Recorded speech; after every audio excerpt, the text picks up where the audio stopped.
What did you do to your hair? It was making me nervous, so I chopped it off. What if Hollywood's brightest stars hid secrets so dark they could destroy their legacies? Uncover shocking truths that Tinseltown desperately tried to keep hidden. Scandals that will change how you see Hollywood forever. John Barrymore, the legendary actor and grandfather of Drew Barrymore, was known for his larger-than-life personality both on and off the screen.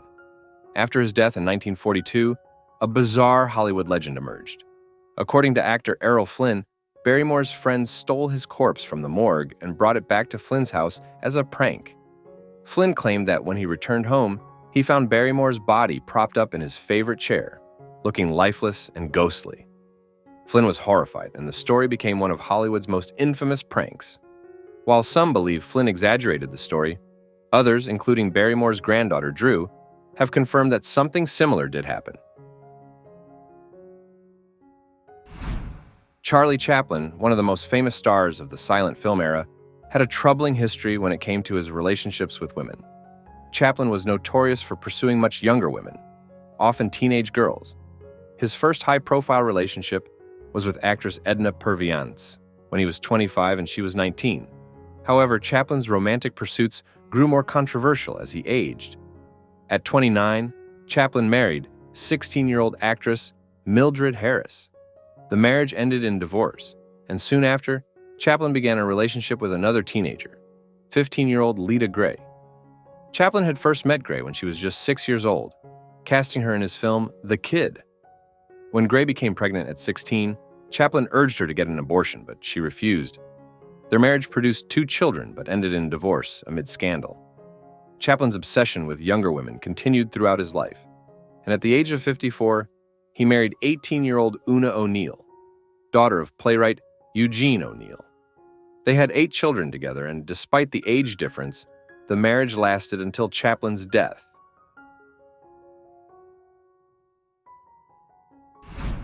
Greta Garbo and Marlene Dietrich were 2 of the most iconic actresses of the 1920s and 1930s. Both women became legends in their own right, but for decades they denied ever meeting each other. However, film historian Diana McClellan uncovered evidence suggesting that not only had the 2 stars met, but they may have had a romantic relationship while filming the 1925 German film The Joyless Street. At the time, bisexuality was considered taboo in Hollywood, and both Garbo and Dietrich went to great lengths to keep their personal lives private. McClellan's research suggests that the 2 actresses had an affair that was kept secret for decades. While neither Garbo nor Dietrich ever publicly acknowledged the relationship, their rumored romance remains one of Hollywood's greatest mysteries.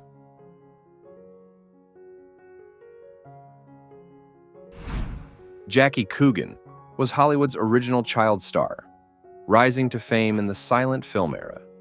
He starred alongside Charlie Chaplin in The Kid and became one of the highest-paid child actors of his time. However, when Coogan turned 18, he discovered that his parents had spent nearly all of his $4 million fortune. Coogan sued his mother and stepfather, but after legal fees, he was left with only $126,000. Coogan's case led to the creation of the California Child Actors Bill, also known as the Coogan Act, which ensures that a portion of a child actor's earnings is set aside for them when they reach adulthood. While Coogan's story had a sad ending, his lawsuit paved the way for future generations of child stars to have more control over their finances.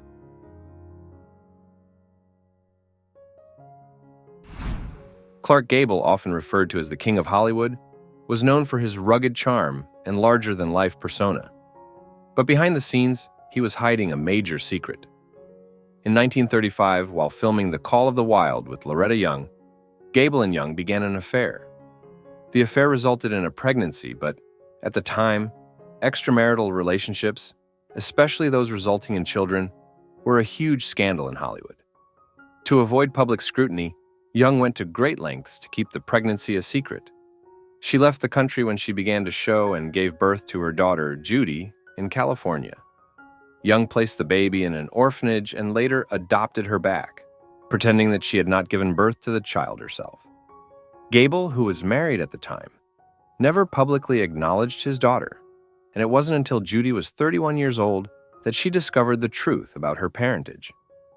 Despite the secrecy surrounding her birth, Judy Lewis would later write about her life as Gable's secret child.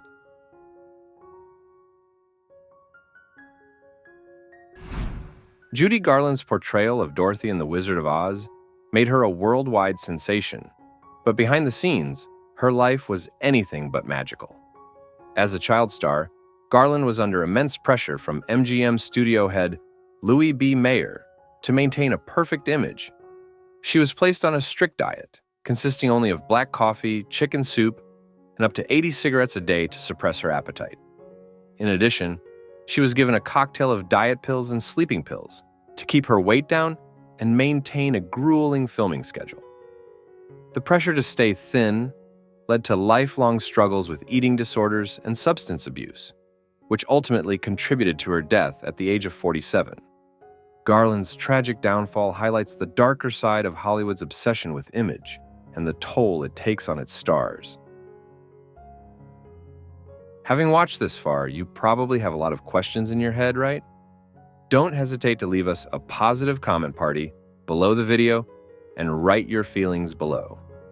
We are always listening to you. Shirley Temple was one of the most famous child stars in Hollywood history, known for her adorable roles and curly hair. But even Temple wasn't immune to Hollywood's darker side. In the early 1930s, she appeared in a series of short films called baby burlesques, in which child actors would parody adult movies and situations. The films often featured Temple in highly inappropriate roles, such as a child prostitute, which shocked audiences even at the time.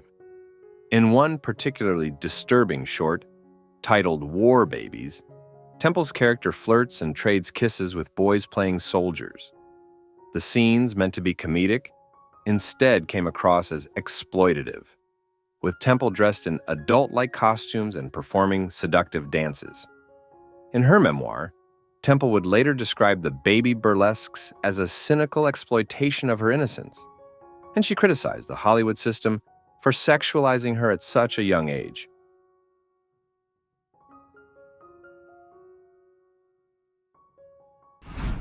Joan Crawford, one of Hollywood's greatest actresses, rose to fame in the glamorous era of Hollywood's golden age. However, before she became a household name, Crawford's early years in the industry were much darker than most people know.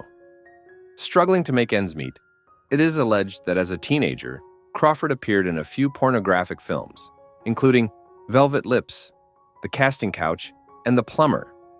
These films were said to be produced in the early days of cinema, when many young women, no matter how talented, often faced exploitation.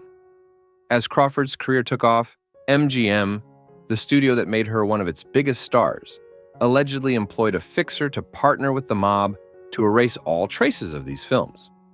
While these allegations have never been confirmed, Crawford herself denied their existence, there are signs that something was amiss. For instance, when she left MGM in 1943, she reportedly paid the studio $50,000, which some believe was hush money. Her first husband, Douglas Fairbanks Jr., also hinted that she had starred in at least one adult movie. Despite these claims, Crawford's legacy as an iconic star endures. In September 1959, Soviet Premier Nikita Khrushchev made an official visit to the United States during a period of heightened Cold War tension. As part of his trip, Khrushchev and his family were given a glimpse of Hollywood life. They were invited to watch the filming of a dance scene from the upcoming musical Kanan, starring Shirley MacLaine. However, what was supposed to be a show of American cultural sophistication ended up horrifying the Soviet leader. The dance scene featured scantily clad women kicking their legs and swirling their skirts, with the provocative choreography culminating in dancers lifting their skirts and pointing their bottoms toward the audience. Khrushchev was reportedly disgusted by what he saw, and when asked for his opinion afterward, he simply said, "Disgusting." His reaction made headlines, further amplifying the tension between the US and the Soviet Union during the Cold War era. George Reeves, best known for portraying Superman in the 1950s TV series The Adventures of Superman, became a household name thanks to his role as the Man of Steel. However, his sudden and tragic death in 1959 shocked the world. Reeves was found dead in his bedroom from a gunshot wound to the head, and his death was quickly ruled a suicide. But questions have lingered for decades. Reeves had recently broken off an affair with Toni Mannix, the wife of Eddie Mannix, a powerful MGM studio fixer known for handling scandals for Hollywood's elite. Eddie Mannix had ties to organized crime and was rumored to have helped make problems disappear. Some believe that Reeves was murdered and that Eddie Mannix arranged the cover-up to protect his wife and himself. The story remained a Hollywood mystery and inspired the 2006 film Hollywoodland, which starred Ben Affleck as George Reeves. Alfred Hitchcock is considered one of the greatest filmmakers of all time, but his obsession with control extended beyond the director's chair. Tippi Hedren, the star of Hitchcock's films The Birds and Marnie, revealed in her 2016 memoir that the legendary director harassed her throughout their professional relationship. Hedren claimed that Hitchcock tried to kiss her, groped her, and had a secret door installed between his office and her dressing room. Hedren's allegations painted a disturbing picture of Hitchcock as a man obsessed with his leading lady.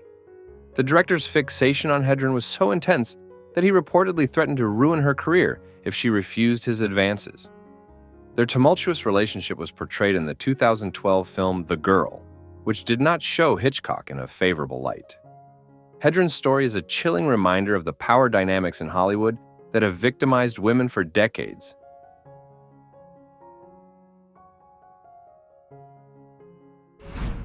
Errol Flynn, one of Hollywood's most swashbuckling stars, had a reputation for living life on the edge. He was known for his heavy drinking, womanizing, and legal troubles. In 1942, Flynn was tried and acquitted of statutory rape charges brought by 2 teenage girls, but his reputation was permanently tarnished. Flynn continued his reckless behavior, and one story from his friend, writer Niven Bush, paints a particularly disturbing picture. Bush recalled an incident in which Flynn invited him to watch young girls as they left Hollywood High School. Flynn parked his car across from the school and pointed out the girls, referring to them as jailbait. When a police officer approached and asked what they were doing, Flynn casually replied, "Just admiring the scenery." The officer told Flynn to move along, but the incident highlights Flynn's troubling fascination with underage girls.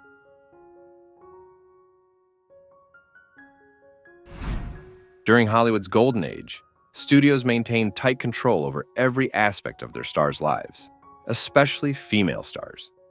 Actresses were often forbidden from getting married or becoming pregnant, as their public image as glamorous, desirable women was carefully curated. If an actress did become pregnant, studios would pressure them into having an abortion to avoid scandal and protect their careers. Bette Davis, Joan Crawford, Judy Garland, and Lana Turner were all reportedly pressured by their studios to terminate pregnancies. In many cases, the studios arranged the abortions under the guise of other medical procedures, such as ear infections. Garland's mother even worked with MGM to arrange her daughter's abortion during Garland's marriage to composer David Rose. These forced abortions highlight the extent of control that Hollywood studios exerted over their stars' personal lives. Thomas Ince was a pioneering film producer who helped shape the early days of Hollywood. In November 1924, he attended a lavish party on media mogul William Randolph Hearst's private yacht, along with other notable figures like Charlie Chaplain and Hearst's mistress, actress Marion Davies. A few days after the party, Ince died suddenly, with the official cause of death listed as heart failure due to indigestion. However, rumors quickly spread that Ince had been accidentally shot by Hearst, who was allegedly trying to kill Chaplain after suspecting him of having an affair with Davies. Some believed that Hearst mistook Ince for Chaplain in the dark and shot him by accident. Despite the rumors, no charges were ever filed, and the mystery of Thomas Ince's death remains unsolved. Thank you for taking the time to watch this video. Don't forget to leave us a like, subscribe to the channel, and if you have any questions, don't forget to leave us positive comments. See you in the next video.